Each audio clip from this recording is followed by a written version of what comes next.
नमस्कार, मैं Preeti Agarwal, assistant professor chemistry in government college Kekri. बच्चों, हम बीएससी सेकेंड ईयर में केमिकल इक्विलिब्रियम पढ़ रहे थे। लास्ट डे आपने जनरल प्रॉपर्टीज़ के बारे में पढ़ा केमिकल इक्विलिब्रियम की, कि क्योंकि एक केमिकल इक्विलिब्रियम या कहीं साम्य अवस्था हमेशा केवल और केवल उत्क्रमणीय अभिक्रियाओं में ही लागू होगी, अनुत्क्रमणीय में नहीं, क्योंकि साम्य के लिए ज़रूरी है दोनों तरफ से रिएक्शंस का चलना। तो साम्य अवस्था हमने देखा वह अवस्था या कहें रिवर्सिबल रिएक्शन की व्यवस्था जिसमें rate of forward reaction rate of backward reaction के इक्वल हो जाती है, उसे कहते हैं केमिकल इक्विलिब्रियम। उसके बाद आपने इसके जनरल कैरेक्टरिस्टिक फीचर्स देखे कि यह एक डायनामिक इक्विलिब्रियम है, क्लोज्ड वेसल में होता है, गिब्स फ्री एनर्जी चेंज में 0 होता है। फिर हमने गुडवर्ग वागे नियम के बारे में पढ़ा। फाइनली हमने इसके इक्विलिब्रियम कांस्टेंट के बारे में जानकारी ली, जो होता है प्रोडक्ट की कंसंट्रेशन अपॉन में रिएक्टेंट की कंसंट्रेशन, जिसे हमने रिप्रेजेंट किया केसी से। अब आगे हम पढ़ते हैं इन सब की यूनिट्स। सबसे पहले मैं देखूं units of rate constant, rate या रिएक्शन वेलोसिटी। तो हम अभी पढ़ के आए हैं रिएक्शन वेलोसिटी क्या है, इकाई समय में सांद्रता में होने वाला परिवर्तन, अर्थात reaction velocity is equal to change in concentration upon change in time. Rate is equal to plus minus delta C upon delta T. यहाँ डेल्टा सी कंसंट्रेशन में चेंज को बता रहा है और डेल्टा टी समय में परिवर्तन को।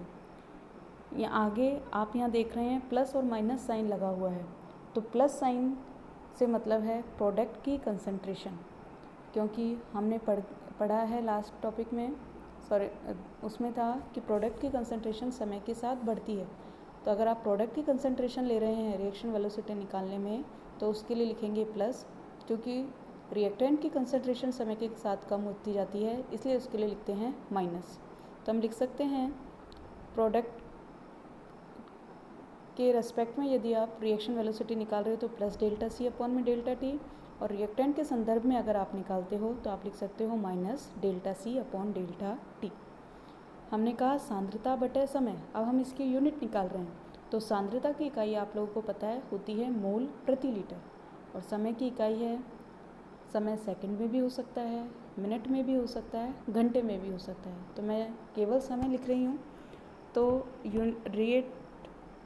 रिएक्शन वेलोसिटी या रेट ऑफ द रिएक्शन की यूनिट होगी मोल प्रति लीटर प्रति समय। उसके बाद नेक्स्ट हम देखें रेट कांस्टेंट की यूनिट। तो रेट कांस्टेंट हमने पढ़ा है कि R F is equal to होता है के एफ इंटू रिएक्टेंट की कंसंट्रेशन, या कहें कि जिसे हम यहाँ के एफ रेट कांस्टेंट को बताता है। तो के एफ इज इक्वल टू मैं लिख सकती हूँ आर एफ अपॉन में रिएक्टेंट कंसंट्रेशन। अभी आप पढ़ के आए हैं आर एफ मतलब रिएक्शन वेलोसिटी, अभिक्रिया वेग की यूनिट होती है मोल प्रति लीटर प्रति समय, और नीचे आ रहे हैं रिएक्टेंट की कंसंट्रेशन। तो रिएक्टेंट की कंसंट्रेशन की यूनिट होती है मोल प्रति लीटर।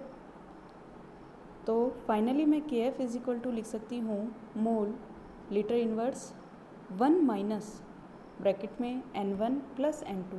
यहाँ N1 और N2 क्रियाकारकों के मोल हैं इनटू समय इनवर्स, अर्थात K F is equal to mole litre inverse 1 minus N1 plus N2 into समय इनवर्स। अब हम आगे देखें इक्विलिब्रियम कांस्टेंट की यूनिट। तो हम पढ़ के आए हैं इक्विलिब्रियम कांस्टेंट के सी इज इक्वल टू होता है प्रोडक्ट की कंसंट्रेशन का गुणनफल बटे रिएक्टेंट की कंसंट्रेशन का गुणनफल। तो के सी इज इक्वल टू मैं लिख सकती हूँ मोल प्रति लीटर अपॉन इंटू मोल प्रति लीटर की पावर डेल्टा एन। यहाँ delta N is equal to है total number of product mole minus total number of reactant mole. इस तरह से आप इक्विलिब्रियम कांस्टेंट की वैल्यू निकाल सकते हो। सभी के लिए इक्विलिब्रियम कांस्टेंट सेम की यूनिट सेम नहीं होती। उसके बाद नेक्स्ट हम देखें degree of dissociation by density measurement. क्या है वियोजन की मात्रा? कोई भी रिएक्शन शुरू होती है तो क्रियाकारकों से उत्पाद बनता है। क्रियाकारकों का वह भाग जो वियोजित होकर उत्पाद बनाता है उसे हम कहते हैं वियोजन की मात्रा।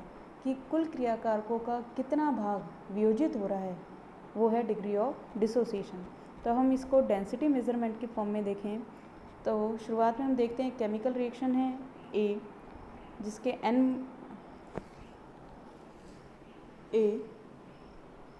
जिससे प्रोडक्ट बन रहा है आपका बी।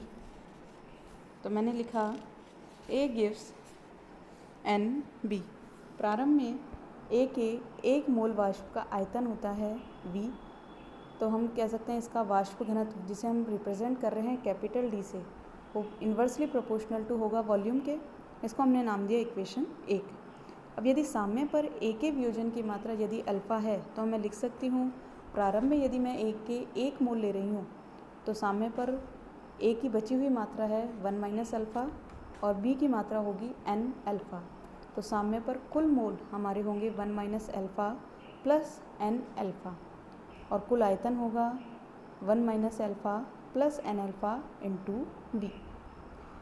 यदि साम्य पर वाष्प घनत्व स्मॉल d है, प्रारंभ में वाष्प घनत्व को हमने रिप्रेजेंट किया है कैपिटल D से और साम्य पर हम वाष्प घनत्व ले रहे हैं स्मॉल d से। यदि साम्य पर वेपर डेंसिटी है स्मॉल d तो हम लिख सकते हैं small d is proportional to 1 में ब्रैकेट में 1 plus alpha n minus 1 into V. ठीक है। अब यदि मैं इक्वेशन 1 में 2 का भाग दूँ तो मुझे मिलता है कैपिटल D अपॉन में स्मॉल d।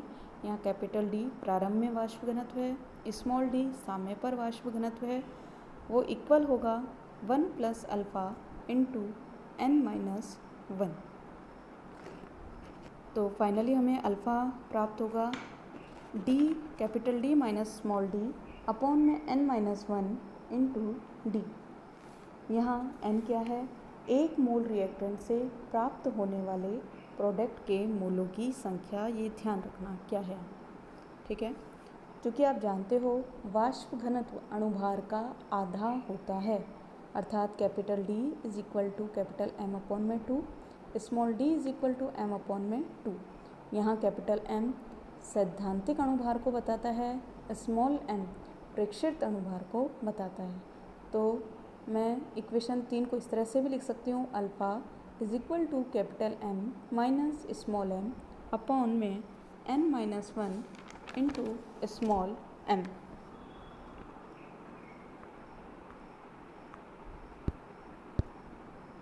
अब नेक्स्ट आता है आपका हेट्रोजीनस इक्विलिब्रियम। विषमांगी अभिक्रियाएं क्या होती हैं? वे अभिक्रियाएं जिनमें क्रियाकारक और उत्पाद एक ही अवस्था में नहीं होते, डिफरेंट फेज में होते हैं, उसको कहते हैं हेट्रोजीनस रिएक्शन। और यदि उन रिएक्शंस में इक्विलिब्रियम एस्टेब्लिश हो रहा है तो उन्हें हम नाम देते हैं, उस कंडीशन को हम नाम देते हैं heterogeneous equilibrium. For example calcium carbonate है जो सॉलिड फॉर्म में है, जब उसका डिकम्पोजिशन होगा तो वो कैल्शियम ऑक्साइड और कार्बन डाइऑक्साइड बनाता है। तो यह एक हेट्रोजीनस रिएक्शन का एग्जाम्पल है और इसमें प्रोडक्ट और रिएक्टेंट के बीच में जो इक्विलिब्रियम एस्टेब्लिश हो रहा है उसको हम कहते हैं हेट्रोजीनस इक्विलिब्रियम। हेट्रोजीनस रिएक्शंस के इक्विलिब्रियम कांस्टेंट के एक्सप्रेशन में हम सॉलिड और लिक्विड की कंसंट्रेशन को इंक्लूड नहीं करते। ध्यान रखना इस चीज़ का। क्यों कंसंट्रेशन इंक्लूड नहीं की जाती? क्योंकि उनकी कंसंट्रेशन हम कांस्टेंट मानते हैं। अमाउंट ज़्यादा होने के कारण उनकी कंसंट्रेशन में किसी तरह का कोई परिवर्तन नहीं आता, इसलिए उनकी कंसंट्रेशन को कांस्टेंट माना जाता है। तो अगर मैं कैल्शियम कार्बोनेट का कंपोजिशन जिसमें हो रहा है कैल्शियम ऑक्साइड और CO2 में, उसका यदि मैं इक्विलिब्रियम कांस्टेंट लिखूं तो मुझे फाइनली प्राप्त होता है Kc is equal to CO2 gas. क्योंकि कैल्शियम कार्बोनेट और कैल्शियम ऑक्साइड सॉलिड फॉर्म में है, इसलिए उसको हमने इक्विलिब्रियम कांस्टेंट के कैलकुलेशन में काम नहीं लिया है। तो इसे कहते हैं हेट्रोजीनस इक्विलिब्रियम। नेक्स्ट आता है आपका ला शातल्य प्रिंसिपल। क्या कहता है ला शातल्य प्रिंसिपल? केमिकल इक्विलिब्रियम में यह एक फंडामेंटल रूल है जो प्रत्येक प्रकार के केमिकल और फिजिकल इक्विलिब्रियम पर समान रूप से लागू होता है। ला शातल्य प्रिंसिपल कहता है, यदि किसी रिएक्शन की इक्विलिब्रियम कंडीशन में हम टेम्परेचर, प्रेशर या कंसंट्रेशन में किसी भी तरह का कोई भी परिवर्तन करते हैं तो साम्यावस्था उस दिशा में स्थापित होती है जहां किए गए परिवर्तन का प्रभाव दूर किया जा सके। इनको हम इस तरह से समझ सकते हैं। सबसे पहले हम इसमें लेते हैं कंसंट्रेशन इफेक्ट। यदि मैं इक्विलिब्रियम कंडीशन में कंसंट्रेशन में चेंज करती हूँ तो यदि मैं रिएक्टेंट की कंसंट्रेशन बढ़ाती हूँ तो साम्यावस्था उस दिशा में जाएगी जहाँ किए गए परिवर्तन का प्रभाव दूर किया जा सके। अगर मैंने रिएक्टेंट कंसंट्रेशन बढ़ाई है, अब साम्यावस्था उस दिशा में जाएगा जहाँ रिएक्टेंट की कंसंट्रेशन कम होगी, और रिएक्टेंट की कंसंट्रेशन कम होती है फॉरवर्ड रिएक्शन में। तो हम कह सकते हैं कि यदि आप रिएक्टेंट की कंसंट्रेशन बढ़ाते हो तो साम्य अग्र दिशा में जाता है, और इसके विपरीत यदि आप प्रोडक्ट की कंसंट्रेशन बढ़ाओगे तो इक्विलिब्रियम बैकवर्ड डायरेक्शन में जाता है। उसी तरह दूसरा इफेक्ट देखें हम, प्रेशर इफेक्ट। तो प्रेशर इफेक्ट में यदि किसी गैसेस रिएक्शन की साम्यावस्था में प्रेशर के द्वारा चेंज लाया जाता है तो साम्य उस दिशा में जाता है जहां गैसों के आयतन में कमी होती है। और आपको पता है गैस का वॉल्यूम डिपेंड करता है नंबर ऑफ मोल्स पर। तो प्रेशर में यदि हम वृद्धि कर रहे हैं तो इक्विलिब्रियम उस डायरेक्शन में जाएगा जहां नंबर ऑफ मोल्स कम होते हैं। तो अगर हम शुरुआत में देखें वो रिएक्शंस जिसमें डेल्टा एन का मान 0 से कम है, अर्थात रिएक्टेंट के मोल ज़्यादा हैं प्रोडक्ट के मोल से, तो उस तरह की रिएक्शंस में यदि हम प्रेशर बढ़ाते हैं तो इक्विलिब्रियम फॉरवर्ड डायरेक्शन में जाता है। फॉर एग्जांपल, जैसे आप नाइट्रोजन और हाइड्रोजन आपस में रिएक्शन करके अमोनिया बना रहे हैं, अगर हम इस कंडीशन में प्रेशर बढ़ाते हैं तो इक्विलिब्रियम फॉरवर्ड डायरेक्शन में जाएगा, और अगर हम प्रेशर कम करेंगे तो इक्विलिब्रियम बैकवर्ड डायरेक्शन में शिफ्ट हो जाता है। अब नेक्स्ट हम इसमें कंडीशन देखें, यदि डेल्टा एन का मान 0 से ज़्यादा है, अर्थात रिएक्टेंट की कंसंट्रेशन, रिएक्टेंट के नंबर ऑफ मोल्स कम है प्रोडक्ट से, तो प्रेशर बढ़ाने पर इक्विलिब्रियम बैकवर्ड डायरेक्शन में शिफ्ट होगा। ध्यान रखना इस चीज़ का। और यदि number of reactant is equal to number of product mole तो no effect of pressure, pressure बढ़ाने या घटाने पर कोई फर्क नहीं पड़ता, नॉट इफेक्टेड रहता है। फिर थर्ड हम देखें टेम्परेचर इफेक्ट। यदि रिएक्शन एंडोथर्मिक है, अर्थात रिएक्शन के दौरान हीट का एब्जॉर्प्शन हो रहा है, ऊष्मा ग्रहण की जा रही है, अवशोषित की जा रही है, तो उस तरह की रिएक्शंस में टेम्परेचर बढ़ाने से रिएक्शन फॉरवर्ड डायरेक्शन में जाती है। और यदि हम एक्सोथर्मिक रिएक्शन की बात करें, जिनमें रिएक्शन के दौरान ऊर्जा का उत्सर्जन होता है, तो रिएक्शन टेम्परेचर बढ़ाने से बैकवर्ड डायरेक्शन में जाती है। उसके बाद नेक्स्ट इफेक्ट हम देखें, इनर्ट गैस इफेक्ट।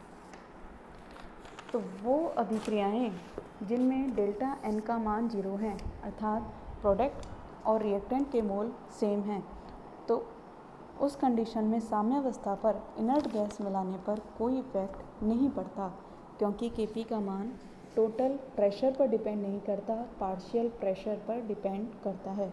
और जिन रिएक्शंस में डेल्टा एन की वैल्यू 0 नहीं है तो उसमें क्या इफेक्ट पड़ेगा, यदि हम कांस्टेंट वॉल्यूम पर इनर्ट गैस ऐड कर रहे हैं तो वॉल्यूम में चेंज हुए बिना इनर्ट गैस मिलाने पर इक्विलिब्रियम अनइफेक्टेड रहेगा, उस पर कोई प्रभाव नहीं पड़ेगा, क्योंकि अक्रिय गैस मिलाने पर टोटल नंबर ऑफ प्रेशर तो बढ़ेगा, लेकिन रिएक्टेंट और प्रोडक्ट के पार्शियल प्रेशर में कोई चेंज नहीं आता। और अगर हम इनर्ट गैस मिलाते हैं कांस्टेंट प्रेशर पर, तो कांस्टेंट प्रेशर पर इनर्ट गैस मिलाने से आयतन में वृद्धि होगी, अर्थात नंबर ऑफ मोल बढ़ेंगे, तो फलस्वरूप रिएक्टेंट और प्रोडक्ट के पार्शियल मोल भिन्न में कमी आएगी, फलस्वरूप पार्शियल प्रेशर कम हो जाता है। तो हम कह सकते हैं कांस्टेंट प्रेशर पर वो रिएक्शन जिनमें डेल्टा एन की वैल्यू 0 से ज़्यादा है, अर्थात प्रोडक्ट्स के मोल ज़्यादा हैं रिएक्टेंट के मोल से, तो इनर्ट गैस ऐड करवाने पर साम्य अग्र दिशा में जाता है और जिन अभिक्रियाओं में डेल्टा एन का मान नेगेटिव है उनमें साम्य इनर्ट गैस मिलाने पर बैकवर्ड डायरेक्शन में जाएगा। तो यहाँ हमने पढ़ा श्लाघ्या-तेले प्रिंसिपल। इसमें हमने concentration effect, pressure effect, temperature effect और इनर्ट गैस इफेक्ट पढ़े और हमने फाइनली ये देखा कि रिएक्शन हमेशा इक्विलिब्रियम हमेशा उस डायरेक्शन में शिफ्ट होगा जहाँ जो आपने चेंज किया है वो दूर हो सके। अगर आपने किसी चीज़ को बढ़ाया है तो रिएक्शन उस डायरेक्शन में शिफ्ट होगी जहाँ वो इफ़ेक्ट कम हो सके और अगर आप घटाते हैं तो उस डायरेक्शन में शिफ्ट होगा जहाँ वो इफ़ेक्ट बढ़ सके। आज के लिए इतना ही, धन्यवाद।